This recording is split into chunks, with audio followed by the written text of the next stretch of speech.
Pueden sentarse, hermano. Damos gracias al Señor por esta linda ocasión en la que estamos aquí compartiendo con ustedes. Les traigo saludos de mi país, de Cuba. Dios sigue haciendo cosas lindas en Cuba. Miramos lo que hace Dios, no lo que hacen los hombres, porque si miramos lo que hacen los hombres no estamos complacidos con eso, pero Dios está haciendo algo precioso. Y desde esa perspectiva de Dios, pues ahí estamos, llevando la palabra, llevando aliento y esperanza a todos los que están cerca nuestro. Conversaba hace un rato con la hermana Moravia y le hablaba de lo que la iglesia está llamada a hacer. Y la iglesia está llamada a transformar,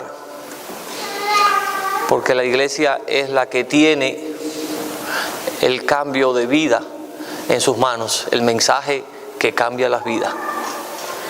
No son los cambios políticos los que puede ayudar en algo, pero no es lo que va a resolver la situación. Desde tu vida, desde tu propia experiencia, tú puedes comprender que solo el Evangelio es el que puede transformar a un ser humano. Y así lo creemos para toda una nación. Solo el Evangelio, que es la solución de Dios. Tenemos un sistema de discipulado y evangelismo por grupos pequeños que lo llamamos Alfa. Un trabajo que hizo un inglés muy bueno, por cierto. Y se presenta el programa, el video, dan algunas informaciones bien dinámicas y al final queda abierto para que las personas hagan las preguntas. Y con quien estaba compartiendo, el grupo era pequeño, de 6 personas, habían 3 cristianos y 3 no cristianos. Y le digo, bueno, si Dios estuviera aquí y tú podrías hacer una pregunta, ¿qué pregunta le haría usted? Y aquel hombre, en la sabiduría que tenía, sin conocer a Dios, sale la reflexión clásica de aquellos que no comprenden a Dios y dice, pues si yo pudiera preguntarle a Dios, le preguntaría, ¿por qué en este mundo hay tanta maldad? ¿Por qué en este mundo hay tanto pecado, hay tanta desigualdad? ¿Por qué mueren tantas personas inocentes? Le digo, bueno, sencillo. ¿Y por qué Dios no hace nada? Esa es la pregunta, ¿por qué Dios no hace nada?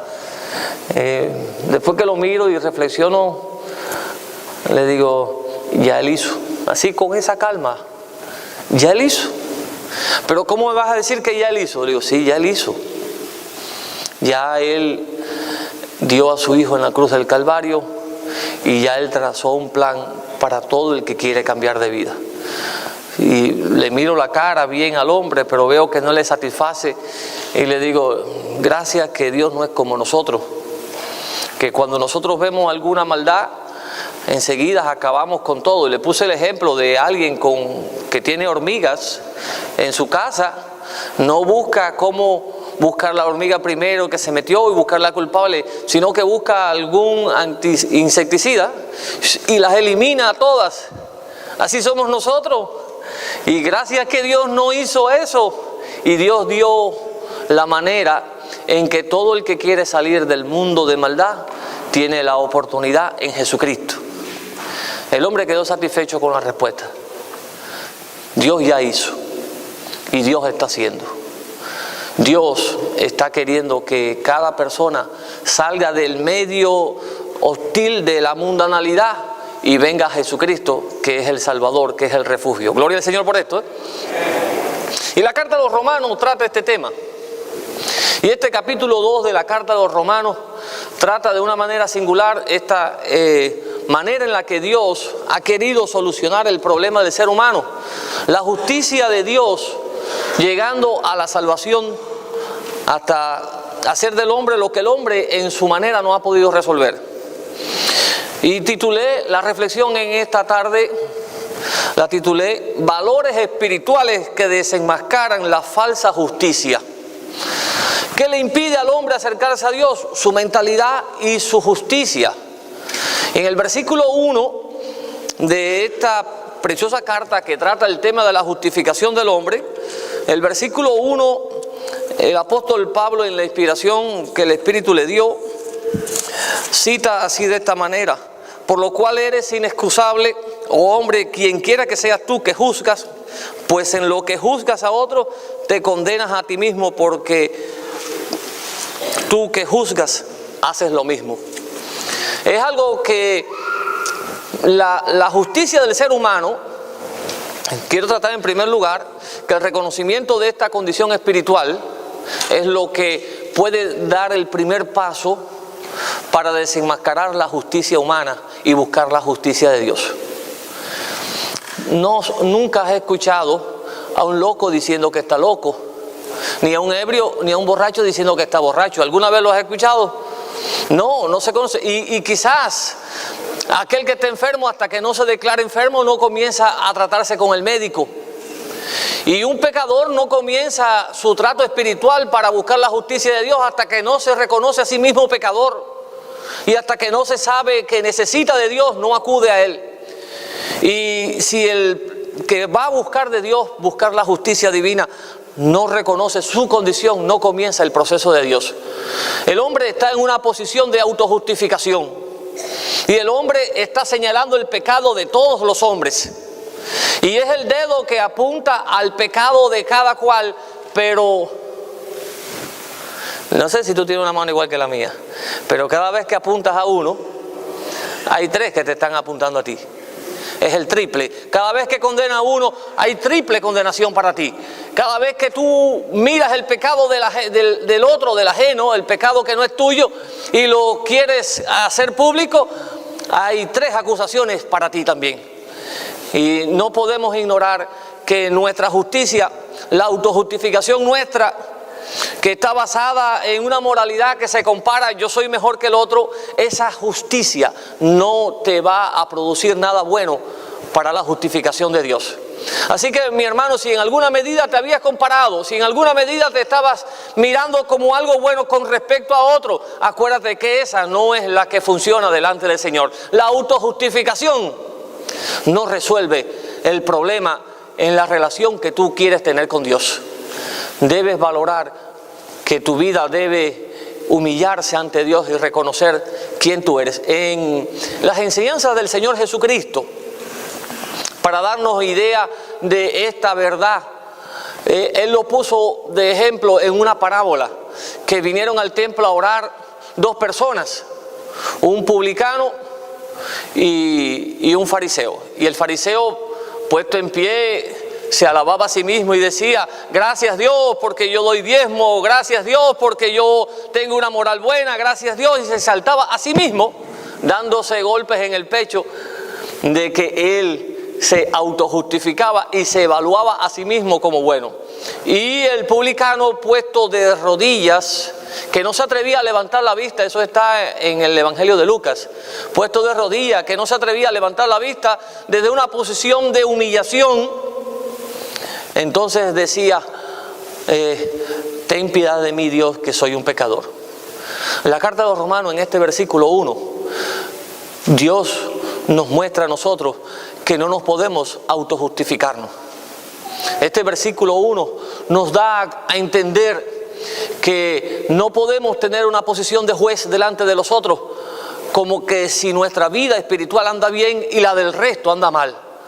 Al contrario, debemos tomar una actitud de humildad, una actitud conscientemente de humildad. Y esa actitud de humildad desencadenará en nosotros el proceso de crecimiento espiritual con Dios.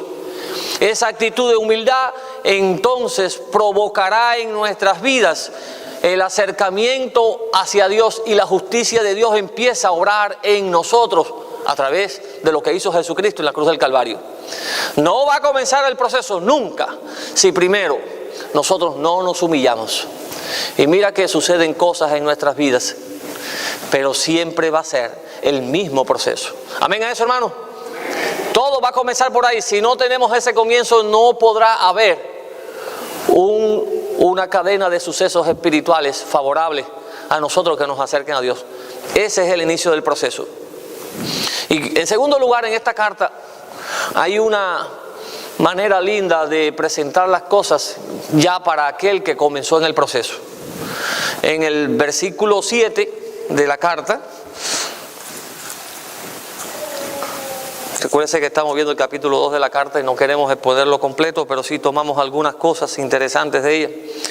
Capítulo 2, versículo 7, dice así la Escritura: vida eterna a los que perseverando en bien hacer buscan gloria y honra e inmortalidad. Les leo el 6. El cual pagará a cada uno conforme a sus obras. Vida eterna a los que perseverando en bien hacer buscan gloria y honra e inmortalidad. Después que una persona ha comprendido que la justicia de Dios es la que puede solucionar su relación con Dios y su relación en medio de este mundo, después que alguien ha entendido esto y que ya se humilló y que reconoció su pecado y sintió que Dios se le acercó, que Dios comenzó a tratar con su vida, esta persona se preocupa entonces en buscar gloria, honra e inmortalidad delante de Dios. Y el apóstol Pablo, hablando de esta justicia, dice de esta manera tan clara que el versículo 7, vuelvo a leerle: vida eterna a los que perseverando en bien hacer. No es que un acto de buenas obras va a hacerte calificar para toda una vida en medio de este mundo. Nosotros los varones, tenemos la mentalidad de que si hicimos algo en la casa, una sola cosa que hagamos, ya merecemos todos los elogios de la esposa. Esa es nuestra mentalidad. Vamos a ver si ustedes coinciden conmigo en esto. Un varón hizo, vamos a pensar que fregó, lavó las cosas de la cocina y ya espera que la esposa lo elogie. No sé si tú eres así, varón. No, sí, piensan que haciendo una cosa, y volví a chocar con el de la camisa roja. Si tú haces una cosa, ya tú piensas que la esposa te va a elogiar y de hecho nos compensan esos elogios. La mujer se pasa el día entero haciendo cosas en la casa y muchas veces no elogiamos nosotros los varones, se pasan el día entero haciendo cosas y pensamos que son las que debes hacer y no le elogiamos. Cuando miramos la vida espiritual de nosotros, los cristianos, los que decidimos andar con Cristo, a veces hacemos una sola cosa y nos pasamos meses sin hacer otra cosa buena para la gloria, la honra del Señor. Y no tenemos un programa que pueda decir: estoy enrolado en un quehacer continuo delante del Señor. El apóstol Pablo apela a la mentalidad de sus oyentes para recordarle que la vida cristiana, que es un estilo de vida, está mostrándonos en un continuo hacer para el Señor. Y este versículo 7 da la pauta para que nosotros podamos, en una manera práctica, demostrar que hemos tenido una relación con Dios, demostrar que hemos sido justificados con Dios. No pensemos que las buenas obras nunca nos van a justificar. De esto de ninguna manera pueda pensar que haciendo buenas cosas vas a encontrar más gracia o más favores delante de Dios. No, de ninguna manera. Es que si ya tuviste la relación con Dios, Dios cambió tu corazón y vas a empezar en un actuar en el mundo que te rodea que responde al cambio que tú recibiste por Dios. Y este versículo, el 7, que dice de esa manera: perseverando en bien hacer. La palabra perseverar te lleva a la idea de hacer continuamente. Y tú perseveras en las cosas que más te interesan. Como cita primero a los Corintios 15:58, así que, amados míos hermanos, está firme y constante, creciendo en la obra del Señor, siempre sabiendo que vuestro trabajo en el Señor no es en vano. Dios espera de ti y de mí un continuo hacer para la gloria del Señor. Hermano, es que tu mente, tu corazón y tu boca estén en armonía con la idea del Evangelio. Lo que tú digas, lo que tú sientes, lo que tú piensas, sea para glorificar al Señor. si tú te propones, es bien difícil, esto no es sencillo, es bien difícil, pero si tú te propones en tu vida que tus pensamientos, tus sentimientos y tus palabras armonicen para glorificar al Señor, todo lo que tú hagas alrededor tuyo va a ser sazonado con la gloria del Señor. No pienses que es solamente llegaste hoy domingo, recibiste la palabra y ya estás satisfecho para toda la semana glorificar a Dios. No, esto se debe traducir, esto se debe expresar entonces en acciones en todo el obrar de la semana. Ahí tienes un desafío, perseverar en bien hacer. Que el mal nunca ocupe lugar en tu vida. Esa batalla espiritual tú puedas desplazarla en el poder que viene de parte del Señor. La carta de los Romanos habla de justificación y todo este tiempo ha estado preparando a una persona para esta vida con un mundo hostil. Si has comprendido que debes buscar de Dios, te has humillado. Y si has comprendido que debes actuar con Dios, pero todavía falta más, que debes actuar haciendo buenas obras, ya estás exhalando el perfume de Cristo. Tus actitudes es el aroma de tu corazón. Como tú actúas, ese es el perfume de tu corazón. Lo que tú expresas es lo que tú llevas por dentro. Así que más bien te vale que tus actitudes estén expresando una armonía con el Señor, para que tu vida sea una vida de bendición para otros, de gloria para el Señor, y tú empieces a recibir beneficios espirituales de parte de Dios. Y hay un tercer paso en este capítulo que nos lleva a reflexionar en nuestra vida. En los últimos capítulos, los últimos versículos del capítulo, versículo 29, el último versículo, el versículo 29 está hablando ya de un compromiso y de una consagración para Dios. El versículo 29 tiene la idea de una consagración total de tu vida para el Señor. Y dice el versículo: sino que es judío el que lo es en lo interior, y la circuncisión es la del corazón, en espíritu, no en letra, la alabanza de lo cual no viene de los hombres, sino de Dios. Tú podrías expresar esta idea que tenemos acá. La idea pude bosquejarla así de esta manera: el compromiso y la consagración a Dios hará que cada uno de los que deciden andar en Cristo, hará de cada uno instrumentos poderosos en manos de un Dios vivo, y de Dios mismo vendrá la exaltación para ellos.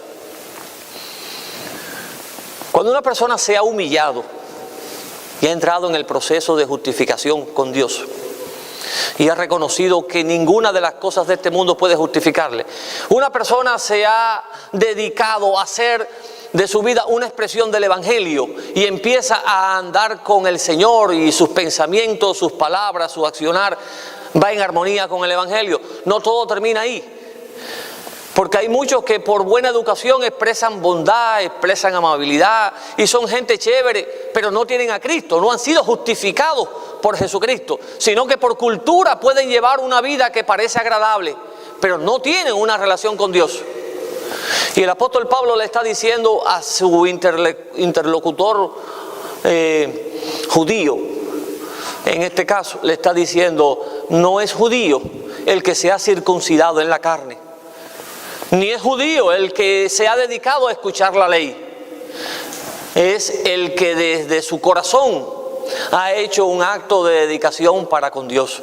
El que en el espíritu, en el entendimiento de lo que Dios hace, se ha dedicado para Dios.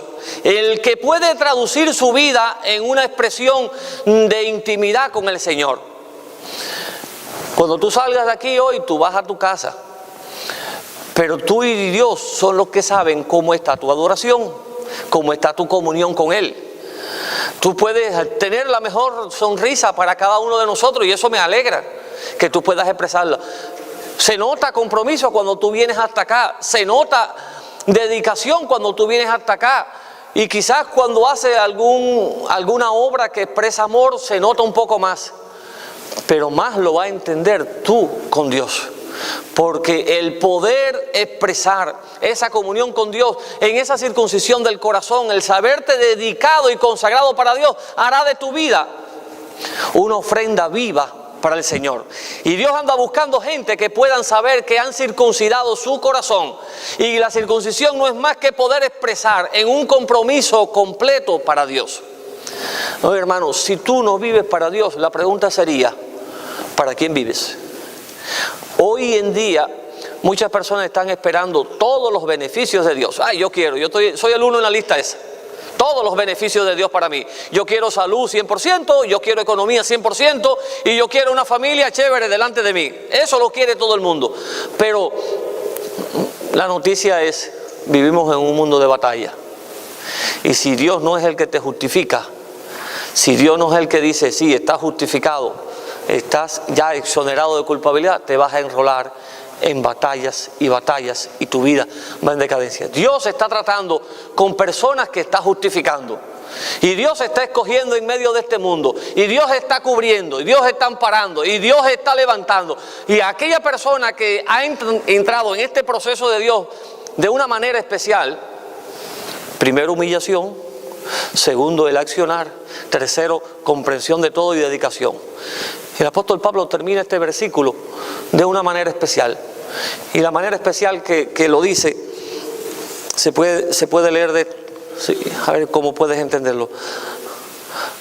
Cuando habla de esta persona que se dedica, el que es circuncidado en el corazón, sino que es judío el que lo es en lo interior, y la circuncisión es la del corazón, en espíritu, no en letra. Punto y coma. La alabanza del cual viene no de los hombres, sino de Dios. De otra manera, te lo leo o te lo traduzco en una versión parafraseada de otra manera. Si estás en ese proceso, y entiéndelo, mi hermano, que decidiste estar aquí hoy en esta mañana, si estás en este proceso de Dios, Dios hace que en ti su nombre sea glorificado. Y Dios hace que tu nombre sea exaltado de una manera especial. La alabanza no proviene de hombre. El reconocimiento no va a venir de ningún hombre. Dios mismo te va a levantar. Dios mismo te va a justificar. Dios mismo se va a glorificar en ti. Dios va a hacer que tu vida sea especial. Aquí hay una promesa inmensa escondida en este versículo. Hay una promesa que tiene una magnitud inigualable para la vida de los que han entrado en el entendimiento de la palabra de Dios. Ningún hombre va a exaltarte a la manera en la que Dios te va a exaltar. Ningún hombre va a hacer contigo lo que Dios quiere hacer con tu vida. Ni tú mismo. A veces tú tienes las riendas de tu vida y tú piensas que tienes el control. Tú tienes el control de tu vida. Tú no sabes lo que va a pasar ahorita ni va a pasar mañana. Es ganancia decir, Dios, te entrego mi vida. Es ganancia decirle, Dios, como venga este año, aleluya, como venga este año, ¿estás listo? Como Dios te está presentando el año, ¿estás listo para que Dios conduzca tu vida? Aquí hay una promesa que Dios te va a llevar a prosperidad espiritual. Y si Dios te elogia, si Dios te bendice, tu ministerio, tu vida, todo lo que tú eres va a estar por encima de los que en este mundo tengan como patrones de medir vidas estables. Dios dice que los que puedan entender esto, y búscalo en tu Biblia, versículo, te lo recomiendo, por favor, si puedes buscarlo, el versículo 29. La alabanza no proviene de los hombres, sino de Dios. Y quisiera leértelo en una versión más entendible para el lenguaje español. Es la versión Dios habla hoy, y dice esta versión: y el que es así, Dios habla hoy, y el que es así resulta aprobado, no por los hombres, sino por Dios. Y hoy, aquí está el desafío. Yo me quedo con estas tres ideas que aparecen plasmadas que en estos versículos que tomé para mirar el capítulo 2. El reconocimiento de nuestra condición espiritual real No la autojustificación ni la comparación de moralidad, soy más o menos mejor que aquel, es lo que nos va a llevar en el proceso de crecimiento para con Dios. El actuar bondadoso nos lleva a tener una relación más cercana con Dios. Si te propones a actuar y continuar actuando para con Dios, y el compromiso y la consagración que tú tengas harán que tu vida sea un instrumento reconocido por Dios y exaltado por Dios. Y hoy en esta mañana en la que sentimos que Dios está en este lugar y que Dios nos ha permitido compartir su palabra con ustedes en esta tarde, yo quisiera hacerle una invitación. Yo quiero hacerte una invitación. Dios nos dio esta revelación en la carta de los Romanos y nos llevó a entender que en medio de este mundo no tenemos otro lugar donde apoyarnos sino en la justicia de Dios. Tú puedes hacer varias cosas para querer justificar tu vida. Es Dios. Dios es el que ha hecho planes contigo. Dios es el que ha tratado con tu vida. Dios es el que ha planificado para ti bendición. Dios fue el que hizo para ti este día. Y hoy Dios quiere glorificarse en ti. Mi hermano y mi hermana que está aquí, hoy te estoy haciendo una invitación en el nombre del Señor.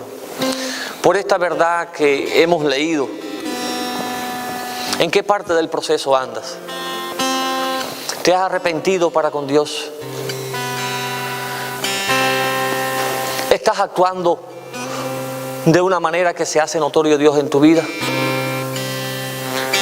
¿Estás dedicando tu vida en consagración a Dios? El apóstol Pablo hizo esa invitación para los romanos. Dios la hace para todos nosotros hoy. Dios quiere obrar.